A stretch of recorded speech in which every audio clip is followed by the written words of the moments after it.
has allowed gangs to enter our country.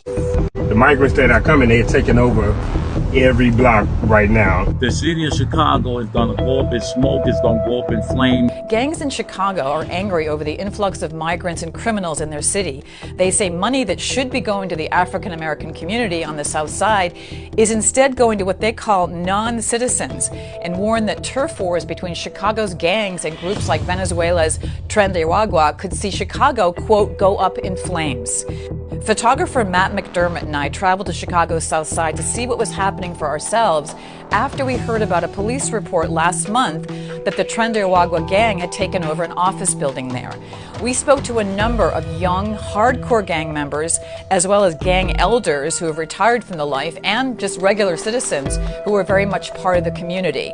And they're all furious at the estimated $500 million that's reportedly been funneled toward new migrants in Chicago since 2022. And they aren't happy either about what they say are Venezuelan criminal gangs that are leaving the shelters and spilling out into the South Side into abandoned buildings. I spoke to Tyrone Muhammad of Ex-Cons for Trump, who runs a street patrol and violence prevention program. He's gone straight since his days as an enforcer for the Gangster Disciples. And he said the situation is very tense on the South Side as turf battles between the local gangs and Venezuelan migrants heat up.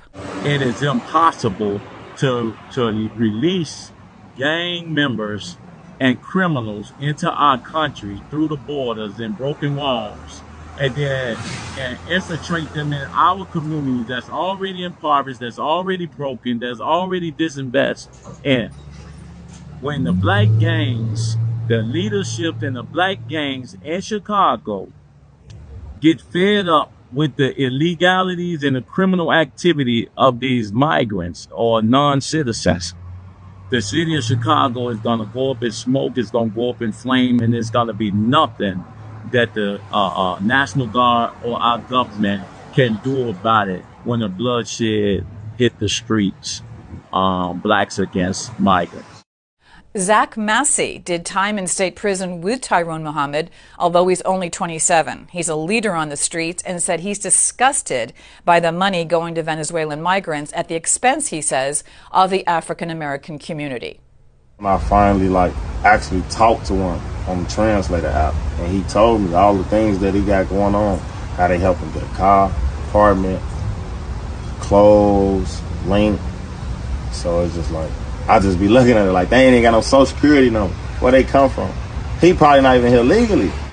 They get right here, they get quick housing, quick funding, food. They get cars with no license. They can't even read English and stuff like that. So they get all these perks when they get here, and we still here starving. So what we gonna do about it? Are y'all gonna listen to our cries? Corey Rogers was a Blackstone gang member for years. He drove us around the South Side and showed us areas where he said Tren de Aragua and other criminal gangs are setting up shop, and what he called showing the flag, which means brandishing their weapons in front of like a housing project. The migrants that are coming, they're taking over every block right now in this area. Right now you don't see them because they come out at night.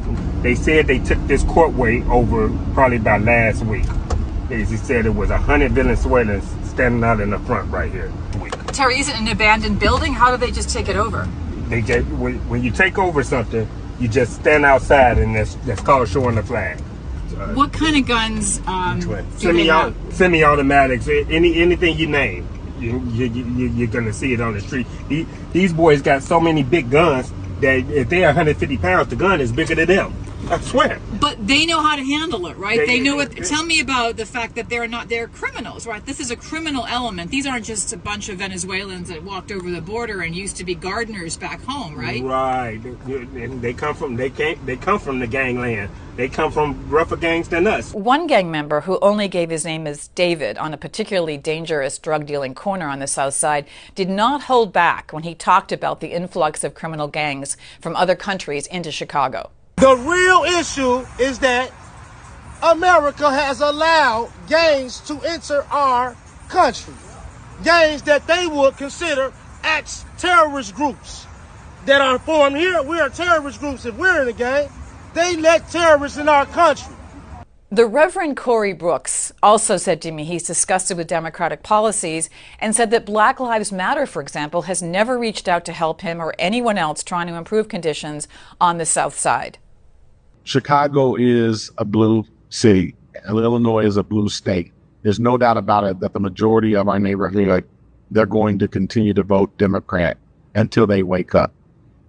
The good news is that there are a lot of people who are responding and waking up and saying, listen, we're not going to take this. We're not going to stand for this. We're going to vote differently. And they're now accepting some of the values that I hold dear and some of the values that the conservative Republican Party holds so dear. And so for a lot of people, it's not about the person, it's about the policies that we're fed up with. And as a result, I think this is going to be the largest amount of people who have voted for a Republican president in Chicago that we've seen. I also spoke to one Venezuelan man who was so scared of being identified that he put a hoodie on and refused to face the camera. He told me in Spanish that he had to flee the building where he was being housed because a Venezuelan criminal gang took it over. He said if they knew he was talking, they'd end his family's life back in Venezuela with one bullet. You know, what struck me the most about our week in Chicago was how intelligent and self-aware these gang members and ex-gang members are about their community. You understand when you talk to them that joining a gang and making big money selling drugs is often too tempting to resist when faced with the lack of other real opportunities to make money. And for a place known mostly in news stories for being bloody and violent at night, the area is like a village during the daytime. Everyone knows each other, and believe it or not, there's a friendly vibe. But we spoke to a lot of people, and their patience is being stretched thin. I would not be surprised to see the gangs here taking action once the Venezuelans try to get a real foothold here.